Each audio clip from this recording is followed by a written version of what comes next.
are going to head. The big new game in New Zealand, apparently replacing ones you might have heard of, like Counter-Strike, is Fortnite. And it's a shooter game, usually played en masse as part of a crowd. But you'd know it better than I, probably, Ben, but it's idiosyncratic as well as... I mean, it's brighter than a lot of the grimmer games and perhaps not as bloody. Have you come across Fortnite? Oh, yeah, absolutely. I mean, it's huge right now.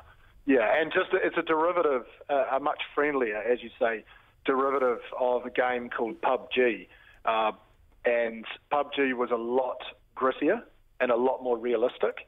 And actually, Fortnite has sort of stolen its thunder a little bit by being less graphic.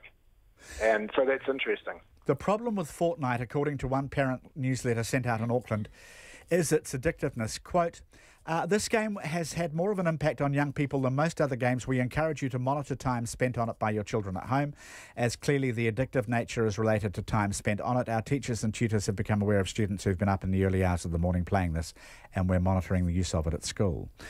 So does Fortnite, Ben, entrance in a new sort of way? No, I don't think it does. I think that those same teachers, if they'd been around when a game like CSGO or League of Legends first came out, probably would have had exactly the same issues. And, you know, as a parent myself, obviously it is worrying when children are spending that much time on anything, I guess, especially if they're not getting the sleep they need. But I guess it could be the same thing. I mean, I remember growing up and being told that all of our brains would rot from TV. Yes. And that didn't seem to happen. But I think that it is about control, and I think it's about, I mean, by the parents. But I don't see anything particularly addictive about this game. I think the other reason why they're probably seeing it is it's blown up hugely on social media and Twitch, which, if you don't know, is a website where people can stream themselves playing games.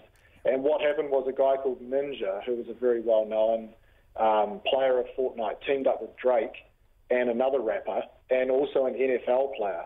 And they actually formed a team and played online. And so that was huge. That basically broke Twitch. And so I think there's a huge amount of momentum right now behind Fortnite. So it looks like it's doing something special, but it's just that social media now is so huge and esports are getting so huge. It's attracting this whole new level of people into it. You know, you can imagine the excitement with a lot of young people being able to watch these people interacting with each other. So I think that it's really a generational thing. You know, I'm 42, and even sometimes I've been involved in computers a lot, but even I find it quite amazing what's happening. Ben, yeah.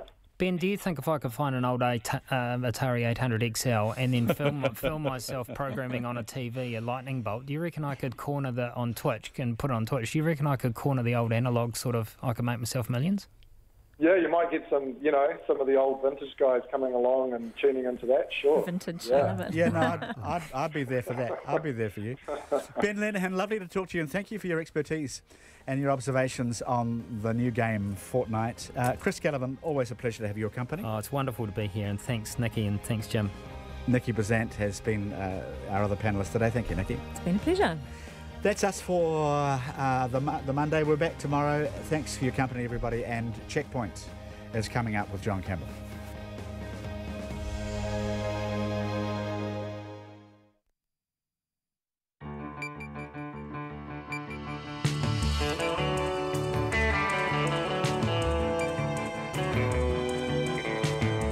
Tō te maira e hoa mai he kōrero kei te haere he kaupapa kei te karawhiua. Tonight on Checkpoint, the government will spend $60 million culling all cattle with the disease Mycoplasma bovis.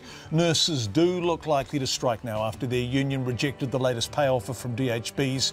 We talk to all sides. Australia's ball tampering scandal goes from bad to worse. The team's sponsors consider their options. Steve Smith's IPL career is under a cloud. Suggestions Cameron Bancroft may have tampered with the ball during the January Ashes series. Sir Richard Hadley tells us tonight how to bowl swing without cheating. Australians may want to listen. Christchurch begins chlorinating its water, and adult film star Stormy Daniels goes public with her affair with Donald Trump.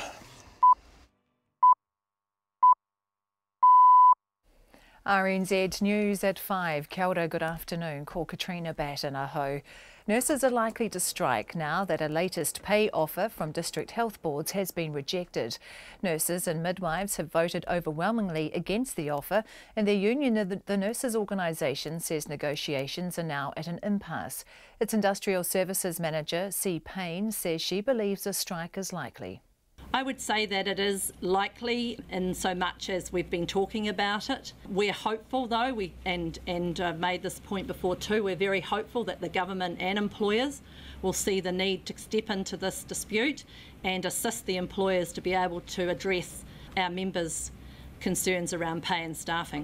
C. Payne. The Prime Minister says she knows nurses and the public will want every avenue explored to avert a strike. I'd like to see DHBs put forward a process to unlock the impasse, which involves an independent panel being established which will review the barriers and make recommendations to both parties. This, of course, is subject to the NZNO's agreement.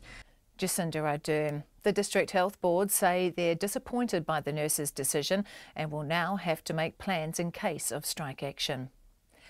All cattle infected with Mycoplasma bovis are to be culled at an estimated cost of $60 million. Just over 22,000 will be culled by the end of May from 32 South Island farms and one in Hawke's Bay. Those farmers will all be fully compensated. Andrew McRae reports. The disease was first discovered in July and about 4,000 cattle were culled last year. The Agriculture Minister Damien O'Connor says the decision for a complete cull now was a difficult one, but it will give the affected farmers much needed certainty. He says testing has confirmed the disease is not endemic, so it's possible it can be completely eradicated. Mr O'Connor says the culled animals will be processed at meat plants because the meat is still safe to eat. Ko Andrew McRae tēnei. The Human Rights Review Tribunal has ordered the Crown to pay $90,000 in damages to Dotcom. It says the Crown breached his privacy rights by refusing to release information on him and now must do so. Edward Gay reports. When Mr Dotcom asked in July 2015 to see all the information being held on him, the Attorney-General refused the request, saying it was vexatious. The tribunal says there was no basis for that finding, and it's ordered the Crown to release the information. Mr Dotcom, who's charged with copyright infringement, racketeering and money laundering, is fighting extradition to the United States where the case would be heard. I tāmaki makoto ko Edward Gay aho. As many as 69 people, many of them children, are still missing after a massive fire in a Siberian shopping centre earlier today. 37 people have been confirmed dead. Videos have showed people jumping from windows as smoke and flames poured out of the building in the city of Kemerovo. Emergency services say rescue efforts and the search for victims is being hampered by the size of the mall, which includes cinemas and children's entertainment. Some residents of the Auckland suburb of Mount Albert say the government hasn't thought through its plan to build up to 4,000 new homes in the area. Plans were announced yesterday to build a mix of homes on a 29-hectare site the government has bought from Unitec. Rogaya Haka, who's lived in Mount Albert for 11 years, says that's ridiculous. It is bizarre to think that that amount of housing is going to be put up in an area that is already bursting at its seams. Rogaya Haka says infrastructure simply wouldn't be able to provide for that many new people. About 70 people have marched on the New Plymouth District Council this afternoon to protest against a proposal to sell half of a public golf course for a housing development. Opponents say the Fitzroy course is protected recreational space and should be retained. The council wants to use half the money raised in a sell-off to fund flagship projects and use the rest to establish a council-owned property development company. One of the protest organisers, Craig Williamson, says the reserve land is not the council's to sell and he hopes the proposal will be dropped from the plan. A new deal is close on arrangements for hosting the America's Cup in Auckland. No details have yet been released, but an extraordinary meeting of the Auckland Council has been called for Thursday to sign the agreement. The Council says the resource consent application for the deal it agreed in December with Team New Zealand will be withdrawn and a new one lodged. RNZ understands there have been changes to the layouts of the bases since the most recent variation. It's 5 past 5. Sport, the Black Caps have collected 3 well-earned wickets so far on the final day of the first test against England at Eden Park. Ben Stokes remains in charge for England on 39 not out. A short time ago, the visitors were 242 for 6 after 92 overs, trailing by 127. The Silver Ferns coach Robin Broughton doesn't like the team's chances at the Commonwealth Games next month. They've won gold twice and silver 3 times at previous games, but this time Broughton isn't confident after a disappointing quad series and 2 surprise losses to Jamaica. I would be worried. I've been over in England coaching and they're very much improved. So they're a threat. Well, obviously Jamaica are a huge threat. And then you've got the Australians, and Laura Geitz is probably going to be back in action. That, a biggie. Yeah, I think we've got a lot to worry about. Robin Broughton. The Formula One season is set for a close battle for the first time in years if the Australian Grand Prix is anything to go by. Ferrari's Sebastian Vettel won the season opener from Lewis Hamilton in a Mercedes in Melbourne last night. The first 7 drivers from 5 teams finished within 30 seconds of each other. The next round is in Bahrain in a fortnight. That's the news. Cricket cheats. Australia's been building up a bad reputation. It's come to a fore, unfortunately, in the last couple of days with the sheer arrogance of this blatant disregard for the game. Stranded residents. I says, the road's washed out. And I says, well, I'll park the car and walk. This person says, you won't walk across that. Mixed signs. Got a great big sign here of a fellow holding a trout. Do you know of any road transport signs that have people holding trout? All signs point here for great coverage. Morning Report with Guyan Espiner and Susie Ferguson, weekdays from 6.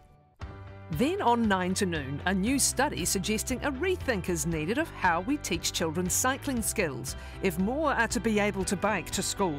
And after 10, influential business thinker and author of the past half century, Tom Peters, who says investing in people is more important than ever as the tech tide comes in.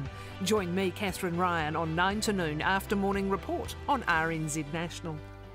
Met Service weather through to midnight tomorrow. Northland to Waitomo, also Coromandel Peninsula and Bay of Plenty. Fine spells and isolated showers. Taupo and Taumaranui, fine apart from patchy drizzle morning and night. For the remainder of the North Island, fine apart from a few showers for Kapiti and northern parts of Wellington and Taranaki tomorrow. Nelson, Marlborough and Canterbury, mostly fine, however cloud increasing with a few showers tomorrow. Bulla, Westland and Fiordland, today occasional rain in Fiordland and a few showers further north. Tomorrow a period of rain spreading north with heavy falls and possible thunderstorms. Otago and Southland, mostly cloudy, scattered rain tomorrow morning and afternoon, followed by a few showers about coastal Southland tomorrow night. The Chatham Islands, mostly cloudy with a few showers, clearing later tomorrow and fine breaks increasing. It's 8 minutes past 5 and you're listening to Checkpoint. Thanks very much, Katrina Batten. Nice to have you back. Nurses look likely to strike after their union rejected the latest pay offer from district health boards. Up to 27,000 nurses and midwives voted overwhelmingly to reject the offer of 2% pay rises. Of 2 pay rises. Of 2% for most nurses and midwives over 2 years, plus a one-off payment of $1,050 and a commitment to work on pay equity and safe staffing levels. The nurses' organisation says talks between the two sides are now at an impasse with a strike balance likely in mid to late April, so somewhere in the region of 3 to 4 weeks away. Nurses say they're frustrated and running on empty after years of underfunding of the health sector. Hutt Valley nurse Freya Head says that underfunding simply needs to stop. We're a caring profession, and that's potentially why it has been so long since we have had a strike. Nurses don't like to strike. We don't like to leave our patients without the care that we provide. We provide skilled nursing care. It's not care that anyone could give. It's different from doctors' care. It's we're a skilled workforce and we don't like to leave our patients without that. But this is us just really trying to make a statement that this has gone on for too long and it's not sustainable. We can't keep going the way that we are. And something needs to change. Hutt Valley nurse Freya Head. The Nurses Organisation Industrial Services Manager, C. Payne, explained to a press conference why nurses have given the pay offer the thumbs down. The issues that we're facing today for our members have arisen from a decade of severe underfunding of the health system, along with an increasing community need for health care, an ageing population an ageing workforce and rising costs in the health delivery of health care. Our members have been reporting to us over that decade increased workloads, increasing patient acuity, meaning our patients are sicker when they arrive at the hospital, stress, fatigue and lack of job satisfaction. This is contributing to high staff turnover and low staff morale. The immediate staffing crisis as a result of the past decade of underfunding has to be addressed. Our preference is to have the DHB MECA bargaining settled. Industrial action will be the last resort if we cannot achieve that goal. In mid-April, NZNO will discuss the need for a ballot for industrial action with our national elected delegates and staff. The nature of what industrial action might consist of will be decided at that point in time. C. Payne speaking at a media conference in Wellington earlier this afternoon. Dr. Ashley Bloomfield is spokesperson for the DHBs. I asked him what he thinks the sticking point is. Look, I think, John, there are two things in particular that the nurses are saying. First of all, they don't feel that the DHB offer makes them feel valued.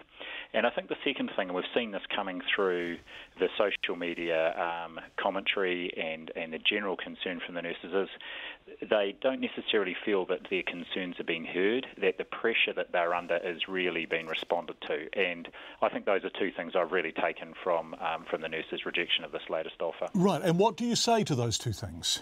Well, what I say is that in the first instance, you know, they greatly respect nurses. They're essential members of the health team, and I've spent my career in health. I trained originally in medicine, so I've worked with nurses all my career.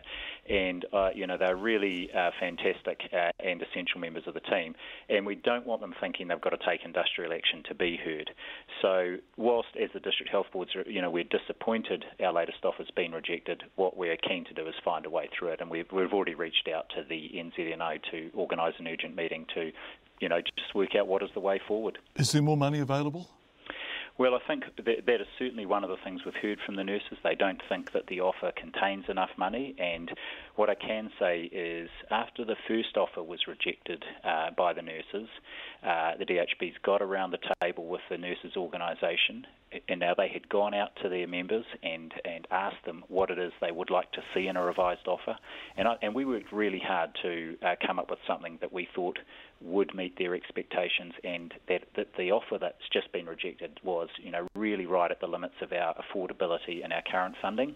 But we'll need to see, you know, what else it's going to take in terms of the pay offer to really get it across the line. And that's a key phrase, isn't it? Your affordability at your current funding. In other words, you need to wait on the budget, don't you, to see what your funding is. I mean, I'm looking at DHB deficits blooming. They are getting bigger and bigger each month. You guys have absolutely no money. I've just been reading a Treasury report that says there have been all sorts of excessive efficiencies around CapEx, and there are a whole lot of tired old buildings that need some money spent on them. Even if you wanted to give money to the nurses, you haven't got it to give.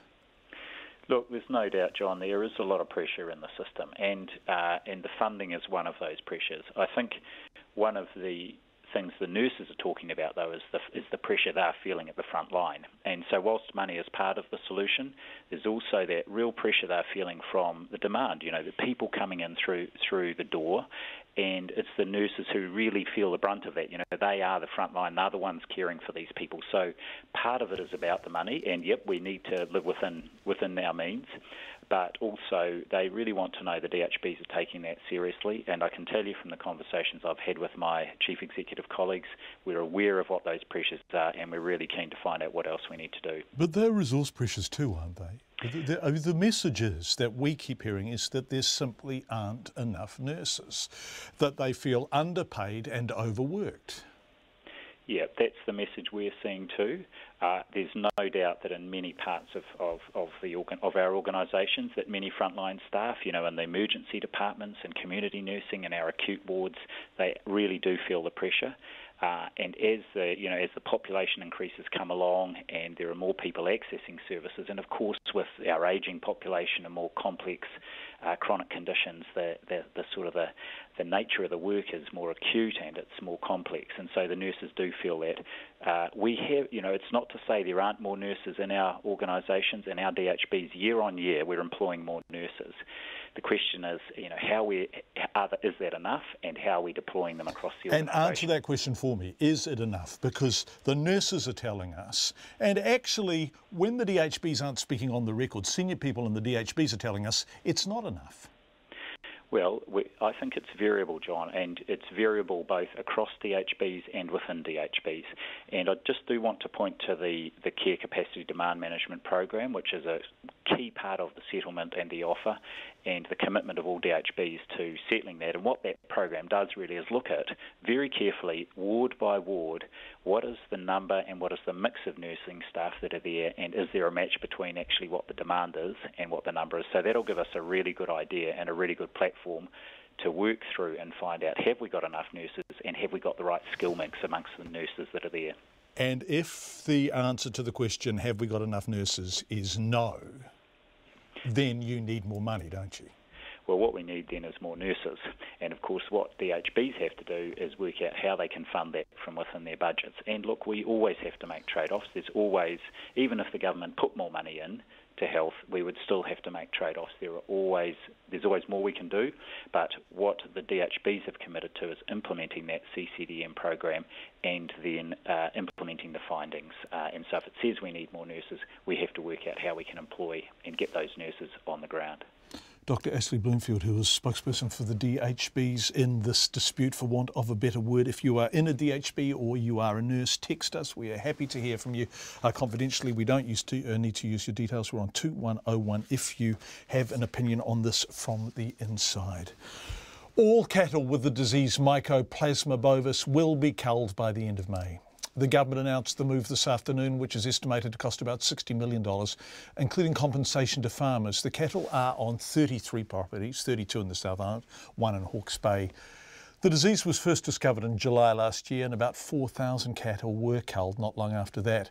The Minister of Agriculture and Biosecurity, Damien O'Connor, says it's necessary to cull the cattle to stop the possibility of the disease spreading from the infected farms, which are all connected to the 2 original properties where the disease is believed to have started.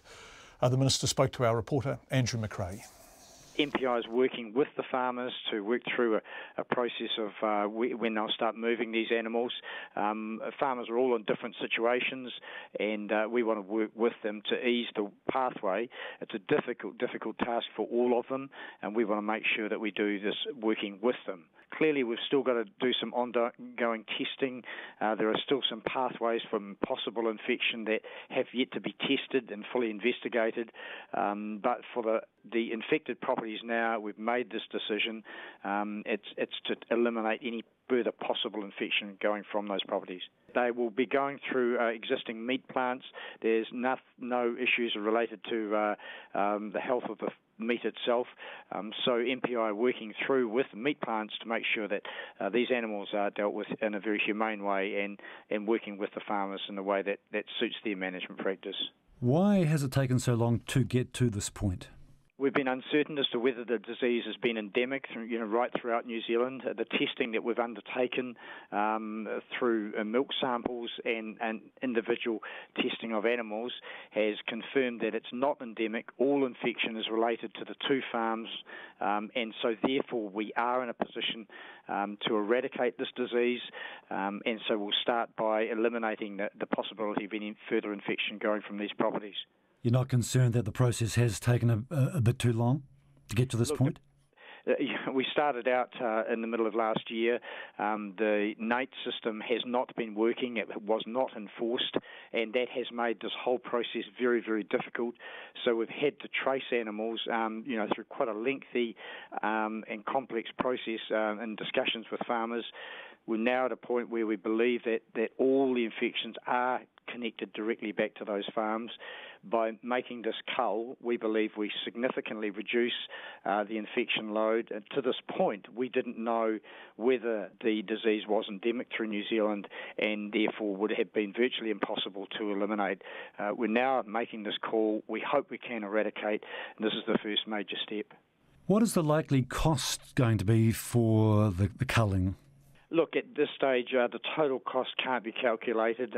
It'll be in the order of $60 million at this point for this original round of culling. The ongoing process to eradicate the disease is still to be finalised.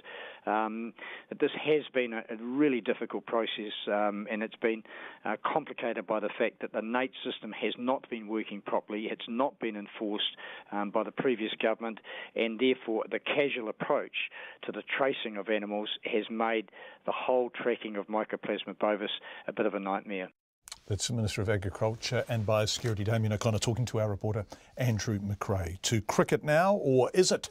Australia's ball tampering scandal is going from bad to worse, with footage emerging from the Ashes series in January showing Cameron Bancroft spooning sugar into his pocket during a tea break before going onto the pitch.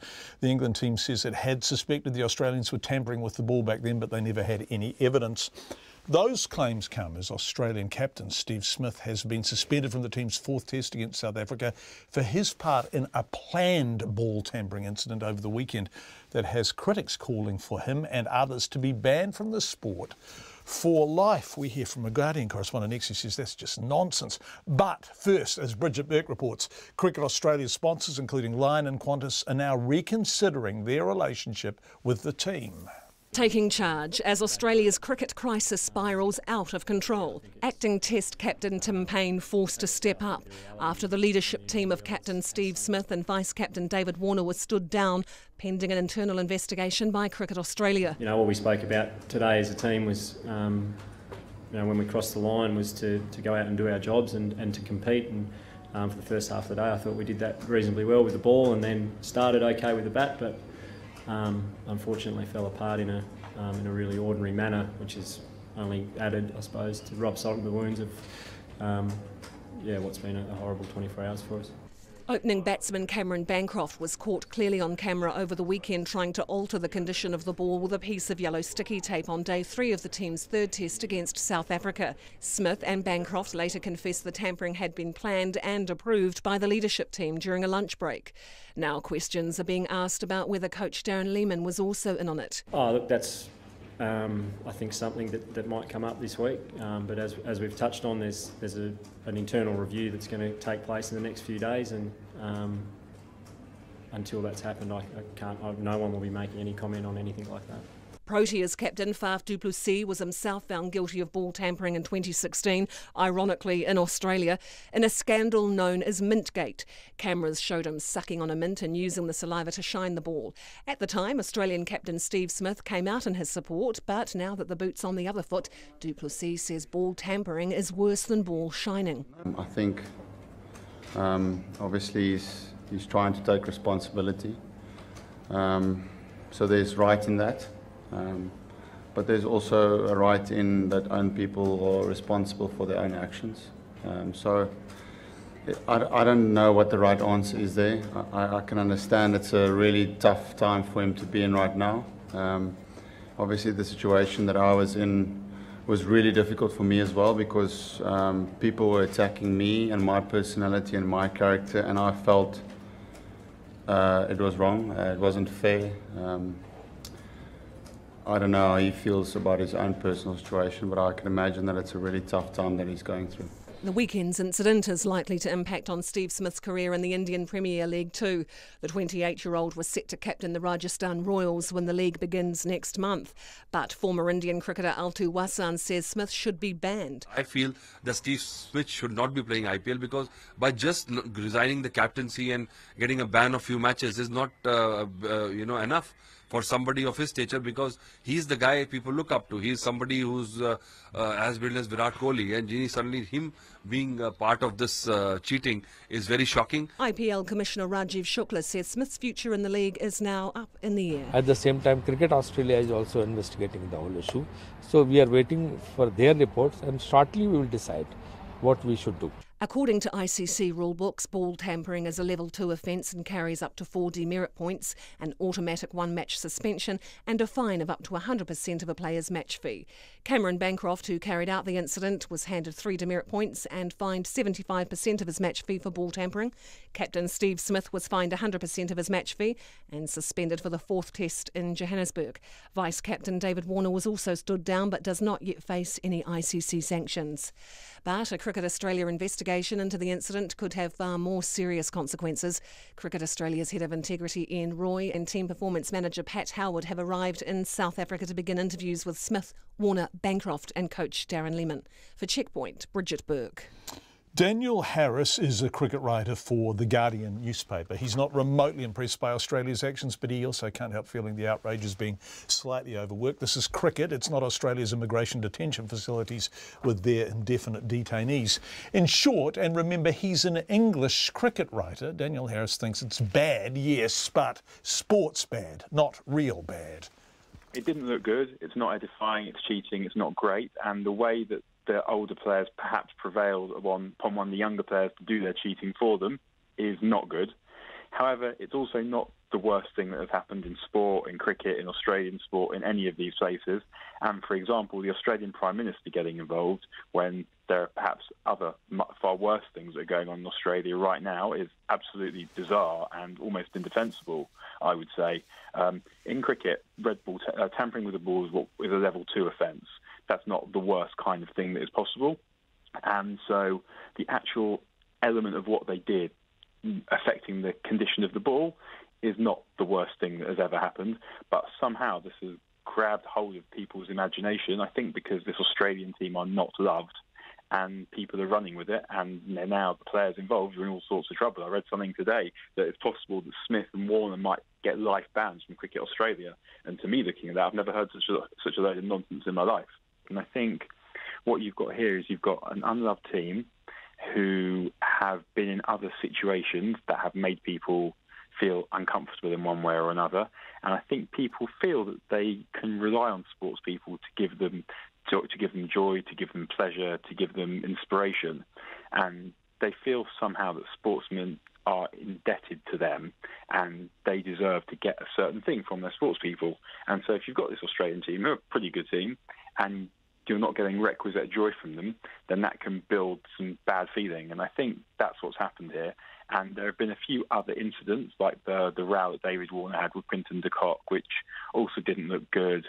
The way that Australia acted during the Ashes series when Johnny Bairstow got involved with Cameron Bancroft, and they were unfathomably sanctimonious about something that was minor.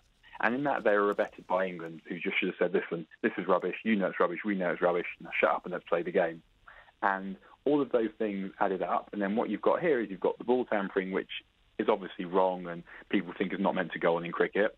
Then you combine that with the reputation that they already have and the image that they project, and then with the prevailing on the young players and the premeditation of it all, we're not doing well, let's all arrange to do some cheating. And the way that it's just the astounding thickness of it. Here we have some cameras designed to make sure that nothing is missed, but somehow they felt perhaps so above the law and so able to do what they wanted to do that even the cameras wouldn't dare to catch them. And when you add up all those things, it looks ridiculous. Did you say astounding thickness? Was that the description of doing all of this while you are being watched like a character in 1984? Yes. OK, let's go back to the sugar in the pocket. Did you have a sense in that Ashes series that the Aussies were trying it on then? Did you have a sense that they were trying to get more rough to enhance swing when they were playing England? Not really. I mean, I think that people often try and do that kind of thing. Or whatever. There's a sense whenever you watch any sport that the sportsmen you're watching are doing whatever they can to get away with whatever they can. So people have cheated at everything in every aspect of the world since the dawn of time. So when you catch people cheating at something as irrelevant as sport in that context, it's never that surprising. So people doing work on the ball is not surprising, and where the line is not precisely defined what you can and can't do, if indeed Australia were doing that, then it wouldn't be that surprising. And Bancroft putting some sugar in his pocket is not conclusive evidence that that was the case, although Stuart Broad, in the interview that he gave yesterday, suggested that he wasn't that surprised to find out that this was going on. The Guardian's Daniel Harris. If you're wondering what this is all about, it's simple. The more you can get a cricket ball to do, the more chance you have as a bowler of getting a batsman or woman out. In South Africa, the ball was doing nothing and the batsmen were looking largely untroubled by the Australian bowling attack. So, solution, cheat. Alter the ball to get swing. How do you get swing without cheating? Well, we asked New Zealand's all-time leading Test wicket taker, Sir Richard Hadley. A great technique certainly helps, particularly the ball release. The new ball's going to swing automatically anyway, you would expect that. But as the ball gets a bit older, it does require a bit of work on it. And you can use natural things on your body like saliva or sweat, and you can rub that into the ball to try and buff it up and keep the shine on it. And you only shine one side of the ball, by the way. You don't shine both sides. But it's well known, of course, with reverse swing that once the ball gets to 35, 40 overs, you can get it to reverse, and that is having a rough side of the ball. So some players these days will try and rough that side of the ball up by various means, and you do see umpires from time to time when they watch fielders trying to bounce the ball in from the outfield to the wicketkeeper and it hits the rough part of the pitch. That will rough up the ball. But of course, in the old days, there was some old techniques that we used, like sandpaper and bottle tops and all sorts of things to rough it up, which is totally illegal. But as a new ball bowler and bowling with the older ball, I wanted a ball that was looked after so that it would do things for me. But of course, it didn't happen all the time. So this is a simple matter of aerodynamics. If one side is shiny and smooth and the other side is rough and has little bits of leather sticking out, that side will travel slowly, relatively speaking. We're talking a bit of a second slower in its journey down the pitch, and therefore the ball will swing.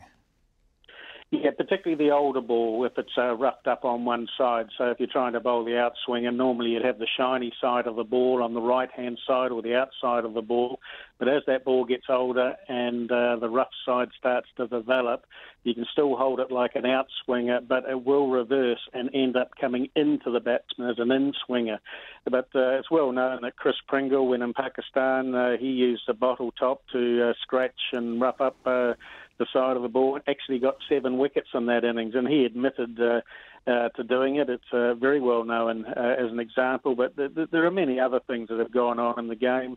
The bottle tops, using your fingernails, the sandpaper. Sometimes people will put sandpaper down their trousers and with the rough edge or the rough side of the paper sort of exposed, and you see some bowlers or particularly fielders who are responsible to look after the ball really rubbing hard around their groin area where the sandpaper was, again trying to rough it up. Now, these people eventually get caught, and we have seen this incident, of course, in South Africa, and of course it's our friendly neighbours, isn't it, that have been exposed. But at the end of the day, the process, the governing bodies, both the ICC and the Cricket Australia, will take care of that, and then we'll all get on with the game.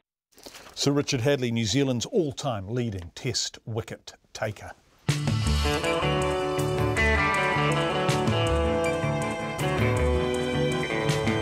Coming up on Checkpoint, at least 37 people have died and 40 children aged between 2 and 17 are missing after a fire at a shopping mall in Siberian. Christchurch begins chlorinating its water. And we're at home with Joseph Parker's family as he prepares to face off against Anthony Joshua in Cardiff this weekend. We'd love your feedback, and by golly, there is a lot of nurses listening to the program. We're delighted to have your company. Text us 2101 if you haven't already, or you can tweet us at Checkpoint RNZ, email checkpoint@radionz.co.nz. It's coming up to 26 minutes to 6, which means it's time for the 26 minutes to 6 headlines. Katrina Batten. Right on time. Nurses are likely to strike after overwhelmingly rejecting the latest pay offer from district health boards. Their union says negotiations are now at an impasse. DHB say they're disappointed and will now have to make plans in case of strike action. New Zealand First has been accused of threatening a National MP to back off criticising their ministers if he wanted a project in his electorate to get public funding. Rodney MP Mark Mitchell says he was approached on behalf of a minister at the weekend. Federated Farmers is welcoming a decision to spend $60 million to cull 22,000 cattle on properties infected with Mycoplasma bovis. The animals are at farms in the South Island and in Hawke's Bay. The cull will begin shortly as the Ministry for Primary Industries battles to stop the disease spreading. Some residents in the Auckland suburb of Mount Albert say a plan to squeeze up to 4,000 new homes in the area is ridiculous and the infrastructure won't be able to cope. The government has announced plans to build a mix of homes on a 29-hectare site bought from Unitec. The Crown has been ordered to pay $90,000 in damages to Dotcom. The Human Rights Review Tribunal says the Crown breached the internet entrepreneur's privacy rights by refusing to release information on him and must now do so. As many as 69 people are still missing after a massive fire in a Siberian shopping centre. 37 people are confirmed dead. Videos have shown people jumping from windows as smoke and flames poured out of the building in the city of Kemerovo. A new deal is close on arrangements for hosting the America's Cup in Auckland. No details have yet been released, but an extraordinary meeting of the Auckland Council has been called for Thursday to sign the agreement. Those are the headlines. I'm back at 6. Thank you very much indeed, Katrina. The government has started the biggest shake-up of the Reserve Bank in nearly 30 years with a new mandate and structure for setting interest rates. The central bank has been issued with a new set of writing instructions, including maximising employment while keeping inflation in check. But some are concerned the bank will be pulled in too many different directions. Here is our political editor, Jane Patterson. The changes that were signalled by Labour before the election bring the Reserve Bank in line with the way policy is set in major economies around the world. The central bank still has to keep inflation under control and somewhere around 2%, which has long been the target. But now it also has to help maximise sustainable employment, which Finance Minister Grant Robertson says is part of the government's policy to boost jobs. The government itself has a target. Our target is to reduce unemployment to 4% within our first term in office. But we recognise that there are a number of factors, a number of policies that influence that. The wording of the new employment instruction has also been kept deliberately vague. The exercise the bank will now go through, and they are obliged to by the PTA, is to describe to us how they are working that out, what considerations they're putting in place, and that will be published within the monetary policy statement. The new Reserve Bank Governor Adrian Orr starts his job tomorrow, but he's happy with the new instructions and formalising a new committee that will have 4 bank officials and 3 outside members to set interest rates. Having a committee I think is a good step forward, a strong step forward. It brings in diversity of view. But Federated Farmers Vice President Andrew Hoggart questions why the government is fooling around with the Reserve Bank Act. He says the risk is it doesn't pay as much to the inflation bogey. The Reserve Bank and its functions are really good at controlling inflation. And if you're trying to spread it to do a whole range of things, then it becomes less effective in its core business, and full employment really is, I think government fiscal policies have a lot more to do with that. Andrew Hoggart says high inflation would have a significant impact on farming and the broader economy. I remember growing up as a kid during the 80s and my parents during high inflation. It was bloody tough times, high inflation, high interest rates. It was bloody difficult. You know, New Zealand's been a very stable country over the years, since 1989, with the Reserve Bank Act. Former Reserve Bank Governor Don Brash says it's a mistake. He says monetary policy should be focused on one policy objective. We do know, of course, that monetary policy does have an effect on unemployment in the short term. It's pretty clearly established that it does not have an effect in the longer term. And that's why I think most modern central bank legislation says focus on price stability, but do it in a way which doesn't exacerbate unemployment. Ganesh Nana, the chief economist at consultancy Burl, which has done work for the Labour Party in the past, welcomes the focus on maximising employment, which he says will create a new mindset at the Reserve Bank. He says that includes the bank acting in isolation. We've got to actually start thinking of monetary policy as part of the suite of policies that the government as a whole has to tackle a suite of objectives. This idea of compartmentalising monetary policy in a little silo on its own, that's what's caused this problem. The new policy targets agreement takes effect tomorrow, but legislation with the full Select Committee process will have to be passed to make the necessary changes to the Reserve Bank Act and establish the committee. From Parliament for Checkpoint, Jane Patterson. Let's turn to business news now with Emile Donovan, who is beaming in from Wellington. Hi, Emile. It's the end of an era for Sky TV as John Follett leaves the company. That's right, yeah. John Follett has been with the company since 1991, which is pretty remarkable, really. To put that into context, Otago were the NPC champions back then, and Bryan Adams was top of the charts, just to hammer that point home. Since then, of course, Sky's grown into something of a monolith, really, to the point where it's really kind of a part of the Kiwi vocabulary. And John Follett's been there the whole ride, to be honest. Now, Sky gets a bit of stick these days, largely because of its monopoly, I guess you'd call it, on premium live sport. But it's worth remembering that they really took some risks at the beginning and made some heavy losses. They invested millions of dollars into satellite dishes and the like. And there was no guarantee that it would be successful. So probably fair to say John Follett's feeling pretty good about his legacy at the moment. Of course, now the company's facing a bit of an existential crisis with the rise of online companies like Netflix and Lightbox. And while it's tried to address those through changing the pricing of its packages and what sorts of channels it's offering, and of course with its doomed merger with Vodafone that the Commerce Commission rejected last year, it's clearly entering a new phase, and John Follett has decided that some new blood needs to lead that. But he'll be sticking around, he'll have a say in who that successor is, and it'll be really interesting actually to see who takes the reins and what direction they take the company. Emile, thank you. Yeah, it's fascinating, isn't it? It was once a radical, revolutionary reinvention of the TV model. Now, only a quarter of a second later, the world has, reinvented how we get TV. Economic confidence up in most places in the country, I see. That's right, yeah, this comes from a household survey from Westpac and McDermott Miller. They do one of these every quarter. 9 out of the 11 regions are feeling better about their economic outlook than they were in December. That's kind of to be expected, really, as the dust following the election starts to settle. Wellington's out leading the bunch. Westpac reckons the change in government's going to be music to the ears of some civil servants. Also feeling good are areas expected to benefit from the Regional Economic Development Growth Fund, Shane Jones's multi-billion-dollar fund. We're talking Gisborne and Hawke's Bay and the Bay of Plenty there. Auckland is the most pessimistic region. Remember, this is a household survey and there's a little bit of uncertainty about what the new government's policies are going to mean for house prices. But interestingly, they also saw the biggest increase in confidence from December. So that at least is on a sort of upwards trajectory.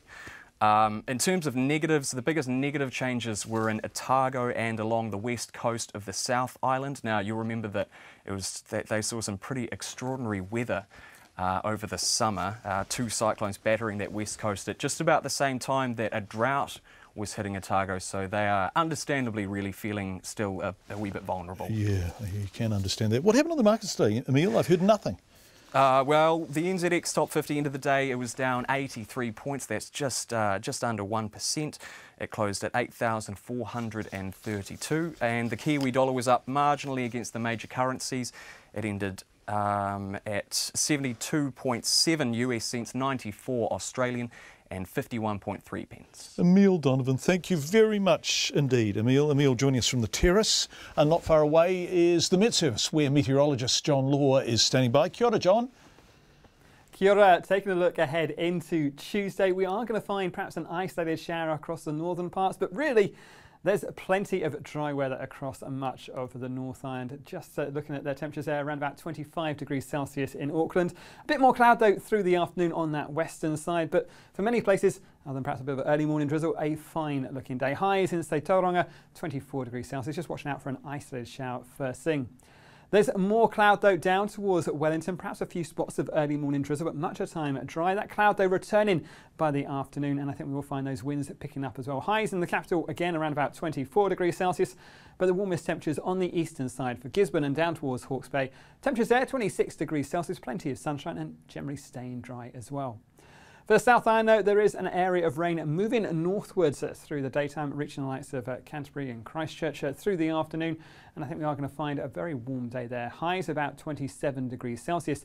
Heaviest rainfall, though, on the western coast. Some severe weather warnings in place for parts of Fjordland and Westland. And a brief spell of rain running up through southern Otago, accompanied by some pretty strong winds as well. So keep an eye on those watches and mornings. But other than that, that's pretty much it from me. Thanks, John. Yeah, a bit of a black cloud over the west coast there. Thank you.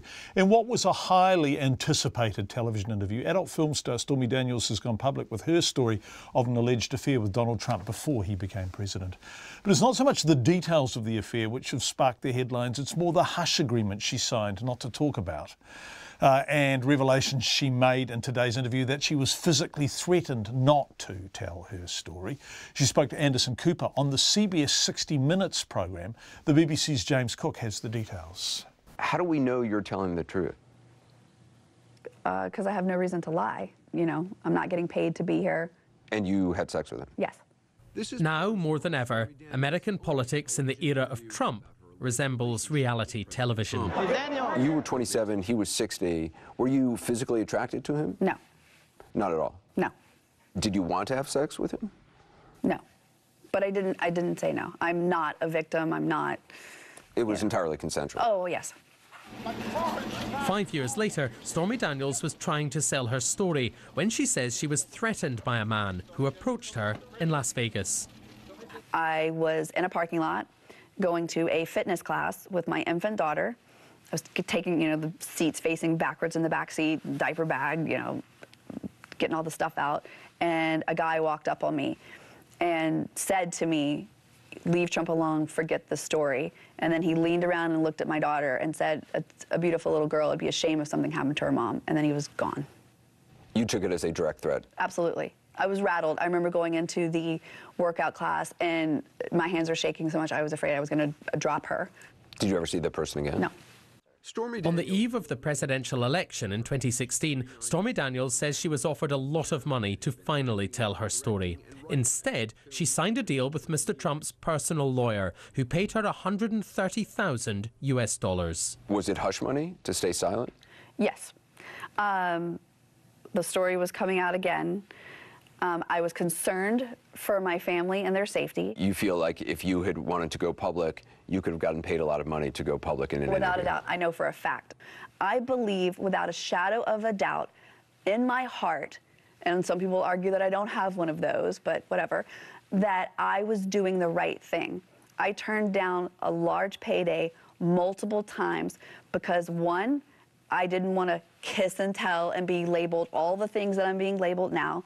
We're gonna build the wall, folks. The money was paid 11 days before the election, and some experts say it was an illegal campaign contribution. Mr. Trump's lawyer denies threatening Stormy Daniels. The White House denies breaking campaign finance rules and denies the affair. As the interview aired, the president was back in Washington from a weekend in Florida, returning without his wife. That report from the BBC's James Cook. Lots of feedback coming in from people tonight, particularly around the nurses' pay round. District nurse here, I've just worked 60 minutes overtime unpaid. I haven't had a lunch break or any break today for that matter. And still we had to put off patients that needed to be seen today due to being short-staffed. This means that tomorrow will be hard as well. I do 4 days a week and get $500 in the hand once my student loan is deducted. It's not worth it. I was paid more to make coffee in a cafe. This person says, I'm a registered nurse. My workload is horrendous and it's extremely difficult to give good care due to high patient acuity and shortage of staff. Last winter at our monthly meeting, I addressed safety issues and concerns around this. The next day, the nurse manager reprimanded me in a bullying manner for being a quote, strong nurse, which were her words. Majority of nurses thanked me for speaking the truth, but some nurses in with management afraid of speaking up put me down behind my back, crying most mornings I have to go to work. So much feedback along these lines, people who are just exhausted and over it. This person says, I'm a registered nurse and I voted no. What do you go to work for? I bet it's to get paid. It just happens that I'm a caring, compassionate person, but that doesn't mean I do this job solely for the love of it. I live in Auckland, I'm saving for a house, I have 2 children, and I'm struggling to stay enthused about a career that is supposedly the most respected, but in reality is so undervalued. Thank you all for your feedback. Nearly 70 people are missing after a massive blaze tore through a shopping centre in Siberia. At least 300 firefighters worked to contain the blaze, which authorities said had burned through more than 1,000 square metres of a mall called Winter Cherry in the city of Kemerovo. At least 37 people, many of them children, have been confirmed dead. The BBC's Andrew Plant has more. A fire on the 4th floor. Firefighters searching for survivors, trying to reach upper floor windows, fighting the smoke billowing outside. The fire started here on Sunday. Dozens were evacuated, but it was clear dozens more were missing, many of them children. The area of the fire is about 1,500 square metres. At this moment, 288 emergency officers are working on site, as well as 62 units of equipment and an airborne grouping are taking part in the search and rescue operation. We are taking all necessary measures to extinguish the fire. The shopping centre has a very complex construction. There is a lot of combustible materials. People gathered to stand and stare as the fire unfolded. Witnesses said it trapped people on the upper floors and said some had jumped from windows to try to escape from the flames. An industrial city of more than 500,000. It is one of Russia's biggest coal-producing regions, more than 2,000 kilometres east of Moscow. Already there are reports the fire began near a cinema and children's entertainment centre.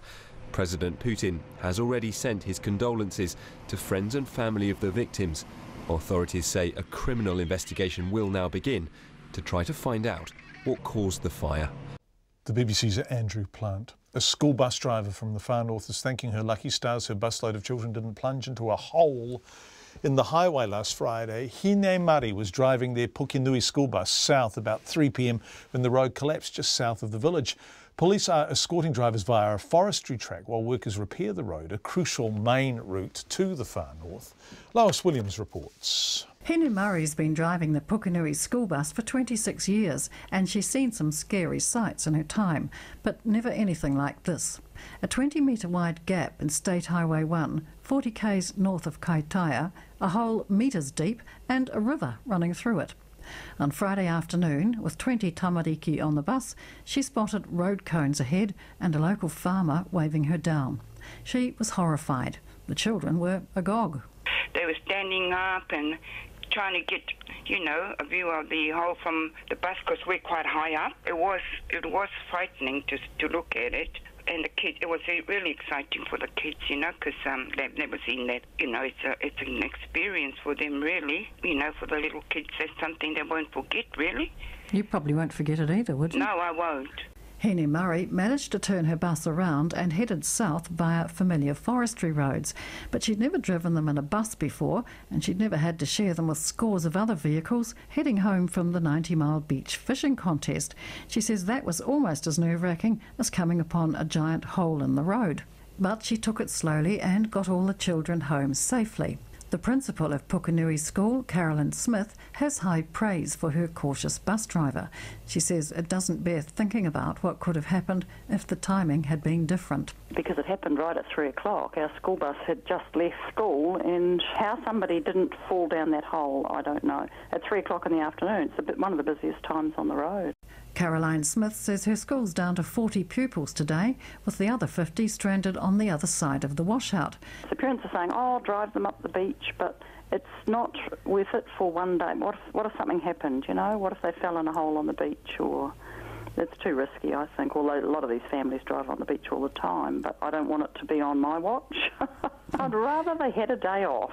Ms Smith says her pupils have been down to inspect the washout and they're now doing projects about erosion. Farmer Robert Bradley, who waved the school bus down, says the site was cordoned off by roading contractors at least half an hour before the culvert blew. But we'd been ringing people earlier on in the day saying, oh, this is getting bad, something should be done. All a bit too slow, but it did happen really fast. Robert Bradley says he hasn't seen a flood like it for 50 years. 160 millimetres of rain fell in a matter of hours. Power poles were toppled, trees swept away, and nearby farm valleys went under 2 metres of water. He says the 1 metre diameter culvert was never going to cope with that.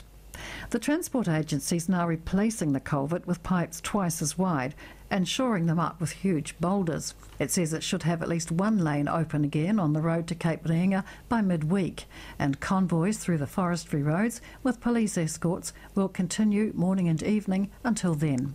For Checkpoint, Lois Williams. So much feedback coming in from nurses. Thank you. This one, I have been nursing for more than 30 years, for the past 4 years in a public hospital outpatient service. We're constantly in a state of crisis, unable to meet the needs of our department to see patients in a timely manner. And many patients who are referred, who are of low clinical priority, may never be seen due to increasing demands on our service. Our patients frequently wait up to an hour longer for their appointments and can be cancelled multiple times due to more urgent patients needing to be seen. We often have no replacement staff through sick leave, annual leave and insufficient staffing to meet demands. I have never before worked in such a dysfunctional organisation, and management have little understanding of the demands of service. I love my job, but wonder how long can nurses continue to sustain such high levels of stress and guilt for not being able to deliver the standard of care our patients deserve.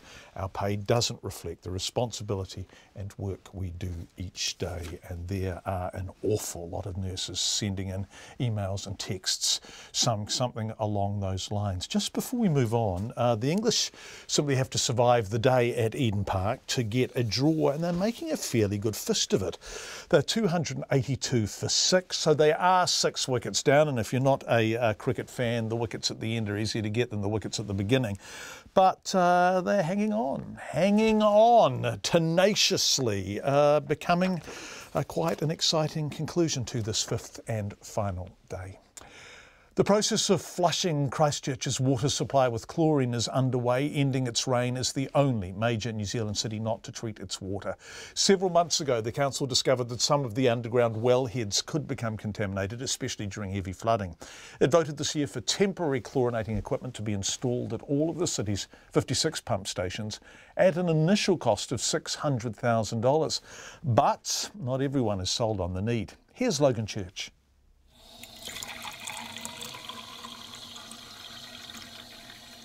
Christchurch is well known for its pure drinking water, but from today, that water will begin to be chlorinated.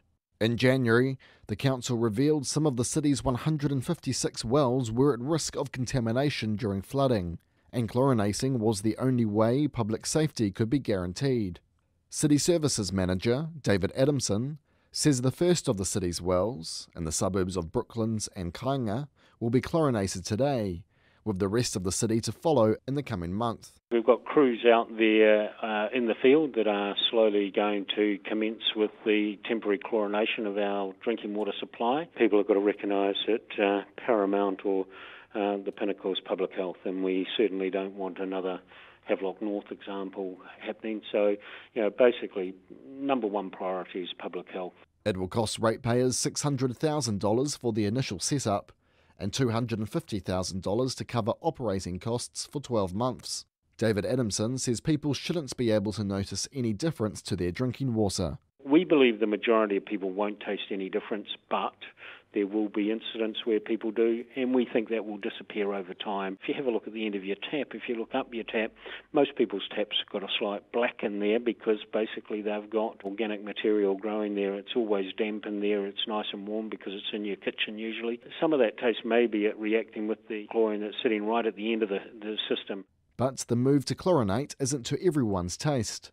Aaron Kewen, who is both a Christchurch City Councillor and a Canterbury District Health Board member, says it's unnecessary and expensive. Christchurch doesn't have a problem. We have never had someone get very sick from our water. We may have had minor cases of stomach illness, but nothing that's ever caused alarm.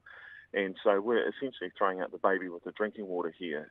And locals RNZ News spoke to today weren't thrilled either. Sad. I don't know if we really need it or not.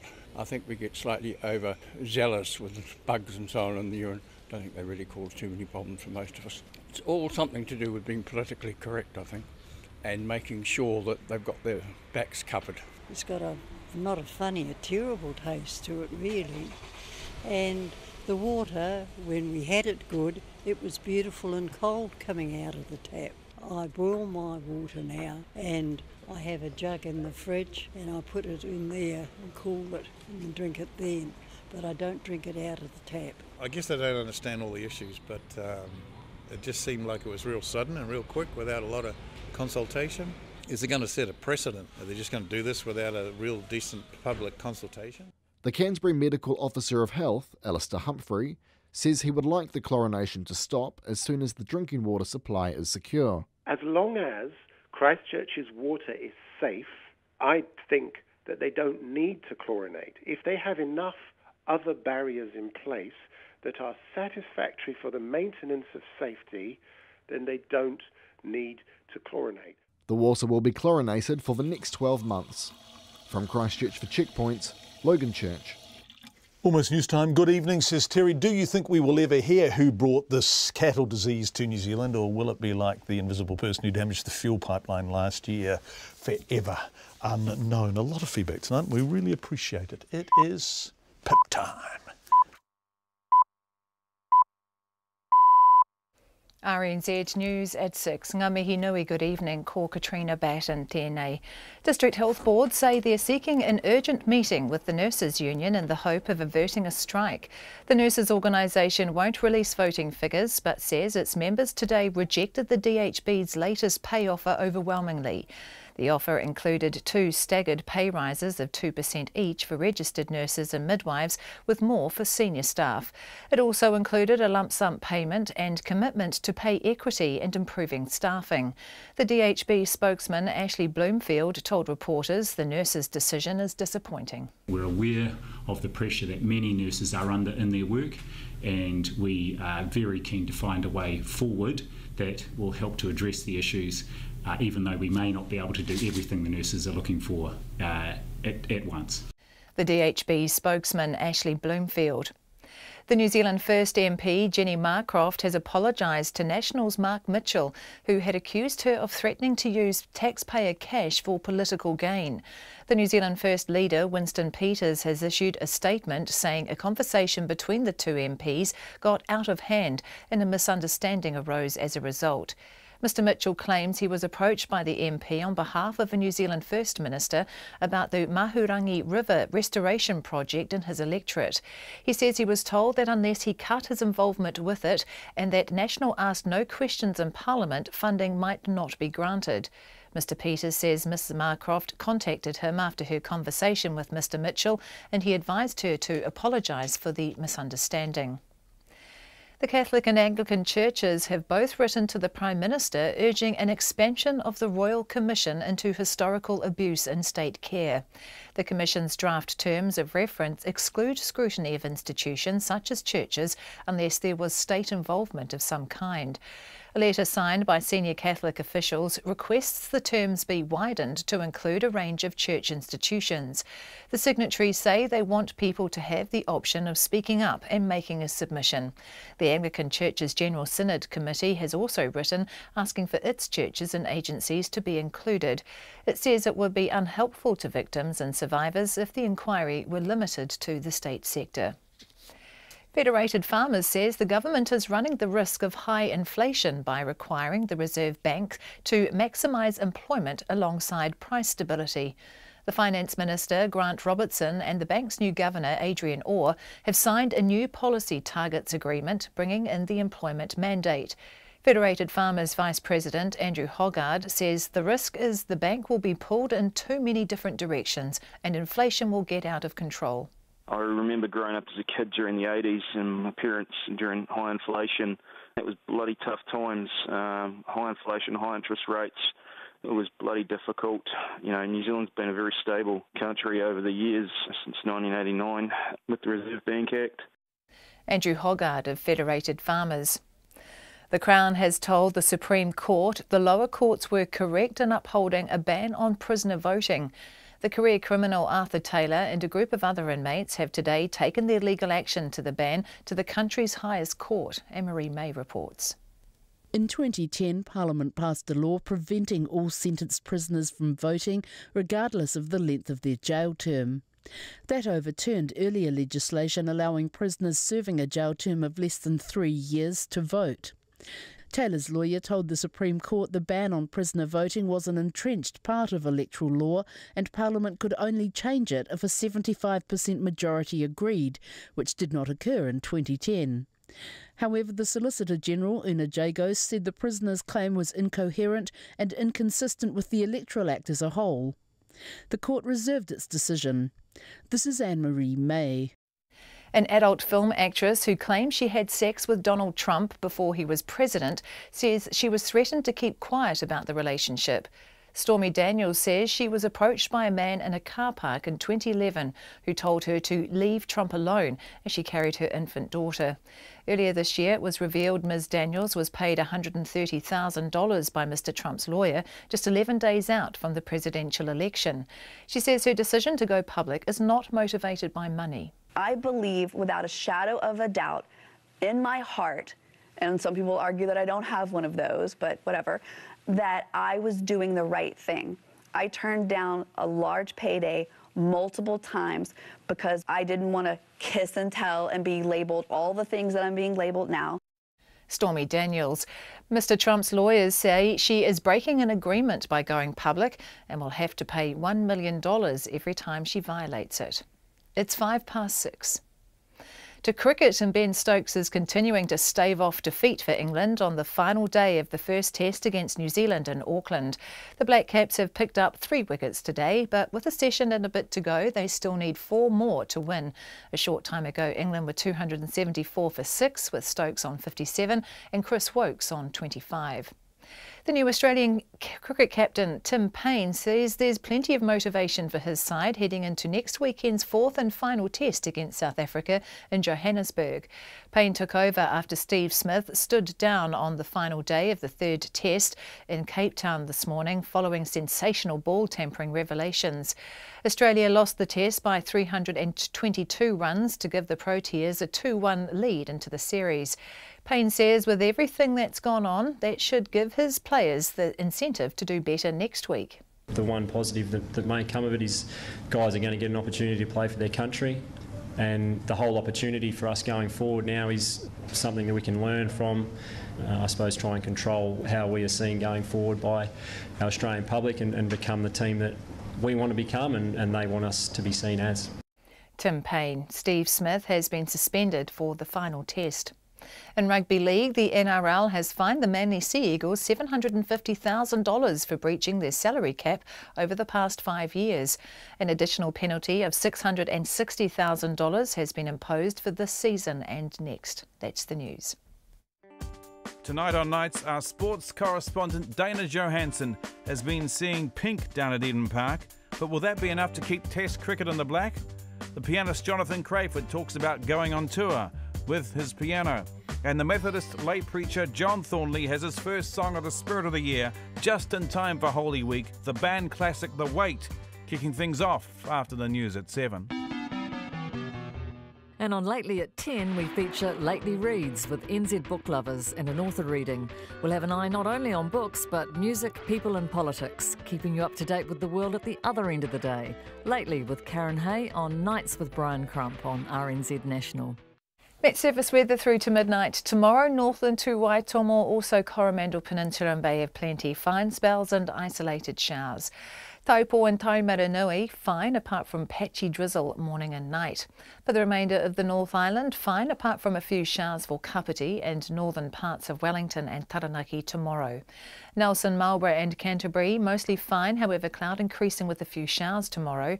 Bulla, Westland and Fiordland today, occasional rain in Fiordland and a few showers further north. Tomorrow, a period of rain spreading north with heavy falls and possible thunderstorms. Otago and Southland, mostly cloudy, scattered rain tomorrow morning and afternoon, followed by a few showers about coastal Southland tomorrow night. And for the Chatham Islands, mostly cloudy with a few showers, clearing later tomorrow and fine breaks increasing. It's 8 minutes past 6 and you're listening to Checkpoint. Thank you very much indeed, Katrina. We've been hearing from a lot of nurses tonight. We've also been hearing from a lot of patients, like Richard. I recently spent 3 days in hospital, and the nurses were a credit to their profession and better than most of the doctors I saw. No idea what the nurses' pay was, but convinced they were entitled to much more. Well, that is our lead story tonight. The Prime Minister, Jacinda Ardern, is urging DHBs to set up an independent panel to break an impasse over nurse pay talks. Nurses and midwives have rejected a proposed pay deal from DHBs. We heard from the DHBs earlier in the programme. They say negotiations are now at an impasse, and in mid-April the union will discuss the need for a ballot over strike action and what form that might take. Jacinda Ardern says she knows nurses and the public will want every avenue explored to attempt to avoid a strike. It's important that we move quickly to address this impasse and to remove the barriers to reaching a settlement. I expect that the DHBs will meet with the NZNO representatives urgently to listen and discuss proposals and to find a way through. I'd like to see DHBs put forward a process to unlock the impasse, which involves an independent panel being established which will review the barriers and make recommendations to both parties. This, of course, is subject to the NZNO's agreement. Our health system, the people who use it and the people who work in it deserve our full support to resolve this issue. Jacinda Ardern says in the past, independent panels have been used to successfully resolve disputes. She also hit back at criticism from National's new health spokesperson, Michael Woodhouse, who's replacing Jonathan Coleman, of course, who argued Labor had created the expectation that nurses were in for a big bump in their wages. I just had a look at the settlements that have gone before. Look, I know that I've heard the opposition be critical of the situation we're in. That's coming from a position of them having seen offers that were either equal to or less than what was recently voted on. So consistently over, since National was in office, roughly 1 to 1.5 to 2% has been on the table. So I think we should just acknowledge that that's been the situation that we've inherited. The Prime Minister speaking to reporters at Parliament not too long ago. It's 11 minutes past 6 almost. The ball tampering scandal engulfing Australian cricket looks set to have reverberations far beyond the cricket pitch. Cricket Australia's sponsors, including Lion and Qantas, are in talks with the organisation to discuss the future of the sponsorship deals. The Prime Minister, Malcolm Turnbull, says he's shocked and disappointed. Cricket Australia is expected to dish out further punishments, with an investigation team due to start an official probe into exactly what went on in Cape Town. So far, the Australian captain Steve Smith has been suspended for 1 test, and both he and his vice-captain David Warner have been suspended from their roles in the team. That's captain and vice-captain. Cameron Bancroft, who was delegated the job of roughening up the ball, has been fined 75% of his match fee, but not suspended. But as the ABC's Lexi Mithril reports, it's the image of the game and its grassroots which is most at risk. The moment spectators' hearts sank. So this is the umpires having a chat to Cameron Bancroft. I think they're asking him about what he had in his pocket.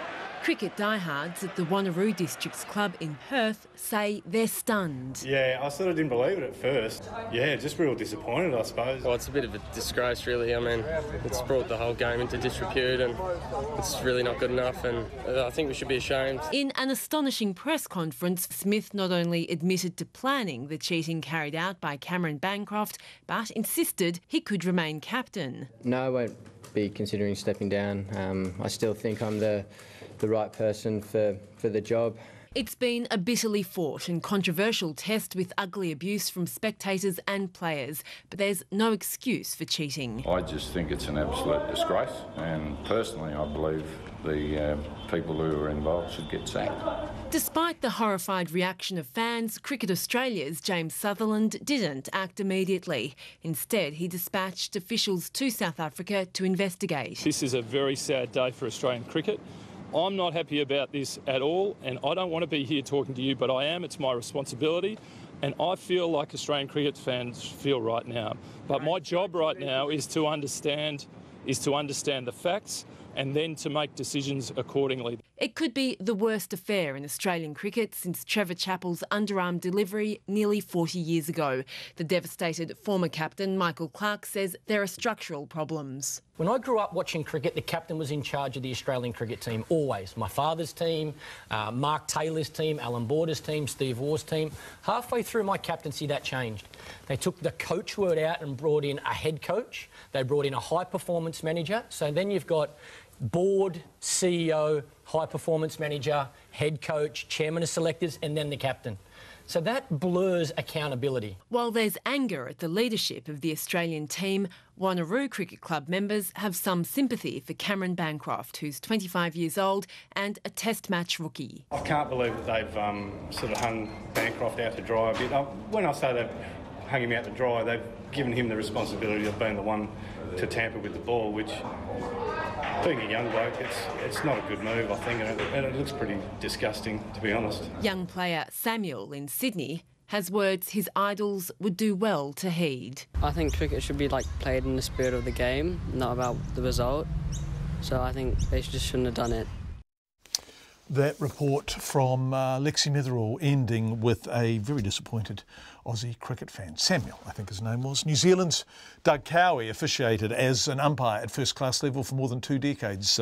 Tests, ODIs, I think more than 70 one-day internationals. A World Cup, the 99 World Cup from memory, in England, and over 100 first-class games. Having watched the very public fallout of Australia's illegal ball tampering replayed to the masses over the weekend, he says the fact it appears to have been premeditated is what really grates.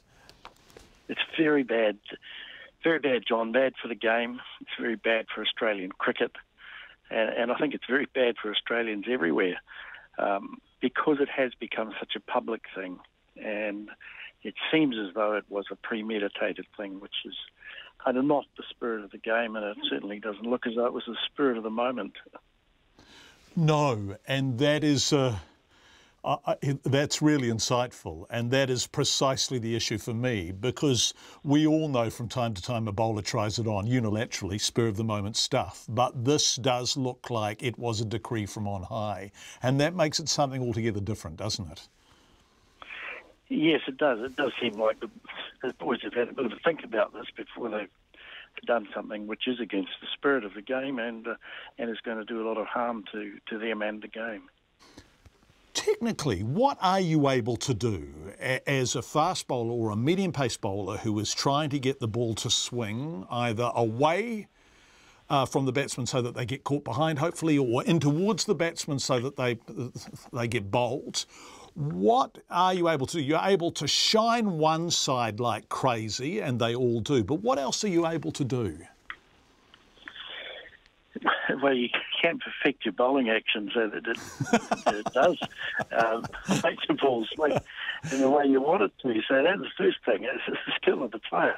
And bowling actions over the years, I think, have drifted away from classics like Richard Hadley, who could swing a ball, whether it was a brand new ball or whether it was an old ball. What you can do is very little other than you can protect the ball to keep either the whole ball or part of the ball in its original condition, and that assumes that you let the other part of the ball deteriorate through fair wear and tear. But you can't adjust the pace of that wear and tear by throwing the ball on the ground, scratching it, or adding something onto it, and so forth. So that's really the skill of the game: is which part of the ball you protect and which part of it you allow to deteriorate. And other than that, not much else you can do. No, and if you try and do something else, at what stage does it become a Tier 2 offence? At what stage, as an umpire, would you have said, "Oi, you've crossed the line there"? Well, as soon as you detect that something funny is going on, and sometimes that's done in public where they'll try it out, adding sweat to the ball. I can remember a South African rubbing the ball under his armpit to get more sweat on it, and which seemed like a natural thing. You could apply sweat, but no, you're unnaturally changing the condition of the ball, so you can't do that.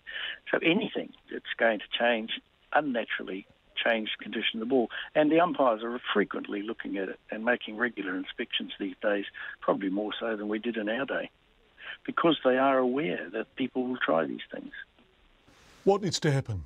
How severe does the sentencing need to be to draw a really meaningful line in the sand?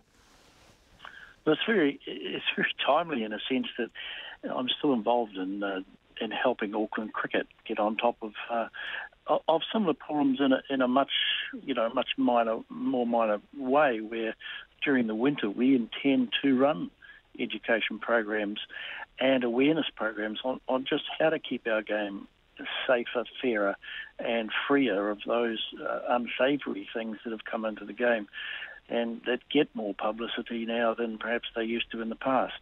So I think it's a big one, and it certainly will wake a few people up, and I'm sure it'll have a backlash, and we may see a swing back to the fairness and the appropriateness of behaviour that was written into the laws last year. So perversely, the Australians, completely without intending to, may have done us a favour, but I guess that will only be the case if the punishments meted out to them, which is separate from what the ICC is currently doing. This will be Cricket Australia that does this. Are very strong? Yes, and that too is a lesson for all cricket administrators and clubs. We don't just rely on the officials, the umpires, the referees, and the policing afterwards.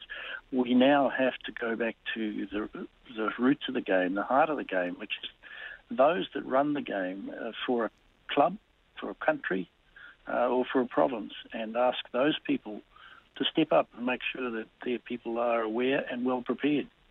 Dotcom, who was an international test umpire, one-day umpire, the whole lot. On the subject of cricket, England are up to 300 for 6. It's not really the runs they are scoring that is material, it is their survival that is material, and they're doing a nice job of that. Stokes and Wokes batting. In fact, Wokes is just out. Boy, I'm sorry if I tempted fate there. No, Ben Stokes is just out. So England are now 300 for 7. They've still got a wee while to go. They've been batting very resolutely today, but Ben Stokes is gone, and that is trouble. Some terrible news coming in from Siberia. We just have the latest figures on the shopping mall. Death toll has risen to 48 in a shopping mall fire in Siberia. 16 people are still missing. The death toll keeps going up. It is now 48, and quite a few children in that mall. 16 people still missing. It's coming up to 21 minutes past 6. Some residents in the Auckland suburb of Mount Albert say the government's plan to squeeze up to 4,000 new homes in the area is ridiculous and the infrastructure won't be able to cope. The Prime Minister Jacinda Ardern and the Housing Minister Phil Twyford have announced plans to build a mix of homes on a 29-hectare site that's part of the Unitec campus. It's kind of between Point Chev and Mount Albert. Jessie Chang went to Mount Albert to speak to locals.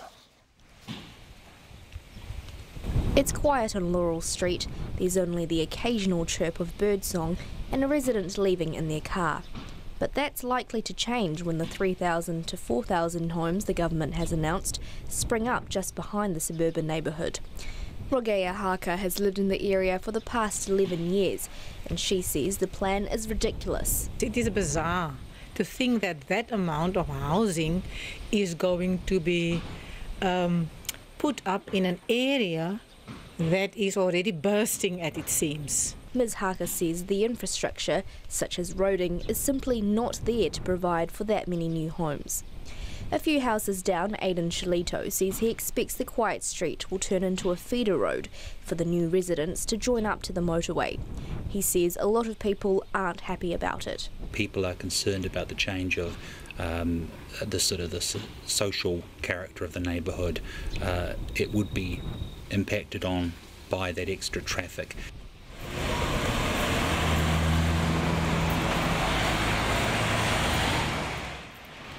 Even at midday, it's clear there's a steady stream of traffic at the intersection of New North Road and Mount Albert Road. Christina Herrick, who's a long-time resident of the suburb, says with that many new people, it's going to get a lot worse.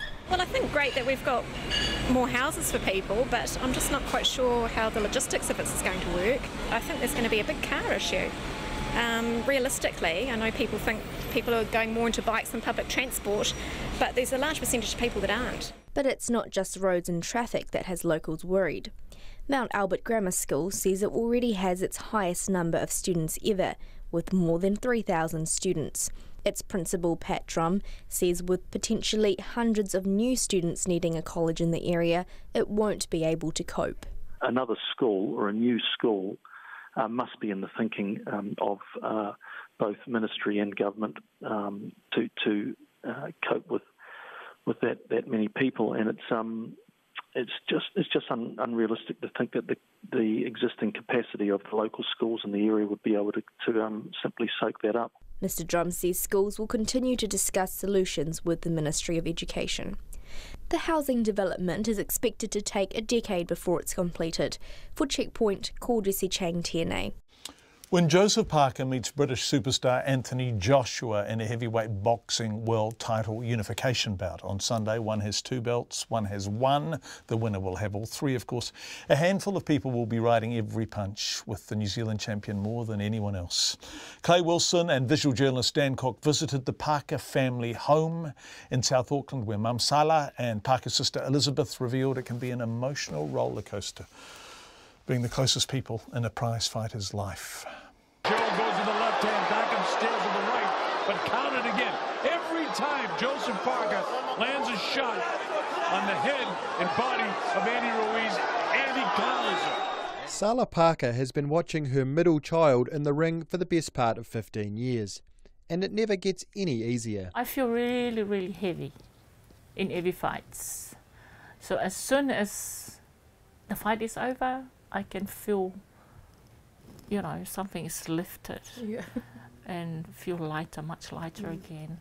No matter how strong and, even your children say, I made out of iron, don't worry. Oh, hello. You still have that worries. You still have those butterflies floating around. While there are understandable nerves, Parker's family are also excited to see what he can produce in the biggest test of his career. Part of that will be performing at the centre of a sporting cauldron packed with 80,000 people, with most of those at the Principality Stadium in Cardiff roaring in support of his opponent. However, Joseph's older sister Elizabeth says he will feed off that atmosphere, while Sala insists it will not be a factor that phases her son. He will be the same, to be honest, because ever since he was little, he was a public speaker. So it's not a new, even if how many millions of people, I can assure you, Joshua will walk up with his head up, smile to everyone, because he's been there ever since he was little. Sala also vividly remembers when, encouraged by their boxing-loving father Dempsey, a young Joseph and younger brother John first started out in the sport. And while Joseph now has his mother's full support, back then things weren't quite the same. I introduced them to many, many other sports, like tennis. I enrolled them in the tennis club in the community, and then to volleyball, to golf. Even though I don't know how to, I don't know the sport, I went and bought some golf clubs and all that kind of stuff, and I took them to the school playground, and so I was trying to distract them from, from boxing. The boy's love for boxing, though, did not disappear, and the 26-year-old has become a humble champion. Sala says she and Dempsey did their utmost to instill those qualities in all 3 of their children, and believes it is the reason Joseph has such a positive, friendly nature. He's the kind of son that any parents would wish for, ever since he was young. For example, I taught him how to make his bed, how to iron his clothes, how to wash the dishes, how to clean the house. He just put it all into actions. He's a very hands-on kind of person. If he sees his dad doing something outside, he will, Dad, teach me how to do this. Elizabeth echoes her mother's words when she explains how, despite boxing's brutal nature, Joseph has become a calming influence within the family. He is just such a mellow, peaceful person. Like if any of us have problems, we call him, because he has a really big picture way of looking at things, and just he knows how to bring, like if you have a problem, he knows how to bring it down, and also he's so peaceful and calm, and that's contagious. That doesn't mean there won't be apprehension for the Parker clan and all their family and friends making the trip to Cardiff. It is here where faith plays a big role, And Sala says they now have a routine when it comes to fight week. Pray, pray, pray. We normally, like when we go over, we just leave him alone. We just go along and watch him and, you know, encourage him and cheer him up. And before the fight, we always sit down as a family or whoever is there, say our prayer, and then just leave him alone until the fight. With victory comes much reward. In this case, 3 of the heavyweight division's 4 major world title belts and an estimated payday of $12 million. But while Sala admits the result plays a part, she insists her main hope is seeing her son step out of the ring unharmed. And regardless of what comes Parker's way if he can spring an upset, Elizabeth says it won't change the way they look at the humble man they call a brother and a son. So when we say it's normal, we say that that's where he should be, or that's where we think he should be. But it is humbling at the same time just to see the outpouring of support. Sometimes you just well up because you can't believe how many people know who he is, how much support he's getting. Because when you see him and talk to him on a day-to-day basis, it's just Joe. All that remains now is the nervous wait. Mō te hōtaka o te ahipo nei, ko Clay Wilson aho. About 50 seconds before we finish for the evening, we've just received a statement from David Parker, the Minister for Economic Development. Agreement reached on America's Cup venue. If you are outside of Auckland, you might not have realised quite what a fraught issue this has been, but an agreement has been reached. Just to give you the details in brief, the location known as Wynyard Hobson has evolved from several options. The Minister says it entails only 6,600 metre intrusion into the harbour at Hobson Wharf compared to 9,900 under the Port Halsey option. Emirates Team New Zealand will occupy the Viaduct Events Wharf. Luna Rossa will be offered the Hobson Wharf. The remaining bases will be located on the Wynyard Wharf. So, breaking news, a deal done. There is a venue for the America's Cup. RNZ News headlines at 6:30. DHBs are seeking an urgent meeting in the hope of averting a strike after nurses overwhelmingly rejected the latest pay offer. The New Zealand First MP, Jenny Marcroft, has been told to apologise to National's Mark Mitchell, who says she threatened to use taxpayer cash for political gain.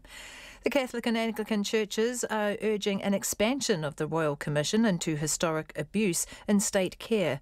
An adult film actress who claimed she had sex with Donald Trump before he was president says she was threatened to keep her quiet. And the death toll in a massive fire in a Siberian shopping mall has risen to 48. Our next news and weather is at 7. Dateline Pacific, covering the major Pacific stories of the day. In Fiji, they proceeded to torture these men by punching them, kicking them, slapping them. And in Kiribati, he was aware that no